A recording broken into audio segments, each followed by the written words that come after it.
ലാലേട്ടൻ്റെ ഋഷഭ സിനിമയുടെ ഷൂട്ടിംഗ് ഇപ്പോൾ റാപ്പായിരിക്കുകയാണ്. ഒരു എപ്പിക് ആക്ഷൻ എൻ്റർടൈനറായിട്ട് വരുന്ന ഋഷഭ സിനിമ മലയാളത്തിലും തെലുങ്കിലുമായിട്ടാണ് ചിത്രീകരണം നടന്നത്. അതുപോലെ മറ്റ് ഭാഷകളിലെ സിനിമ ഡബ്ബ് ചെയ്ത് പാൻ ഇന്ത്യൻ ലെവലിൽ റിലീസ് ചെയ്യും. മുംബൈയിലായിരുന്നു സിനിമയുടെ ഫൈനൽ ഷെഡ്യൂൾ നടന്നത്. സിനിമയുടെ ഷൂട്ടിംഗ് പൂർത്തിയായത് പ്രകാരം സിനിമയുടെ ടീം ഇപ്പോൾ കേക്കൊക്കെ മുറിച്ച് സെലിബ്രേഷൻ നടത്തിയിട്ടുണ്ട്. മലയാളത്തിലും തെലുങ്കിലുമായിട്ട് ഷൂട്ട് ചെയ്ത ഋഷഭ സിനിമ മറ്റു ഭാഷകളിൽ ഡബ്ബ് ചെയ്ത് പാൻ ഇന്ത്യൻ ലെവലിലാണ് റിലീസ് ചെയ്യുന്നത്. ഇനി ഋഷഭ സിനിമ പോസ്റ്റ് പ്രൊഡക്ഷൻ വർക്കുകളിലേക്കാണ് കടക്കുന്നത്. ഈ വർഷം തന്നെ ദീപാവലി റിലീസായിട്ട് ഒക്ടോബർ 20 സിനിമ തിയേറ്ററുകളിലേക്ക് എത്തുമെന്നാണ് പറയുന്നത്.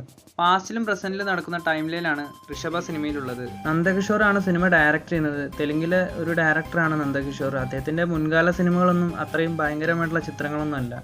ഒരു സാധാ തെലുങ്ക് മാസ് പടങ്ങളാണ് അദ്ദേഹം കൂടുതലും എടുത്തിട്ടുള്ളത്. അതുകൊണ്ട് തന്നെ ഈ ഒരു സിനിമയിലും പലർക്കും പ്രതീക്ഷയില്ല. എന്നിരുന്നാലും സിനിമ മികച്ചതായിട്ട് മാറട്ടെ എന്ന് തന്നെ നമുക്ക് പ്രതീക്ഷിക്കാം.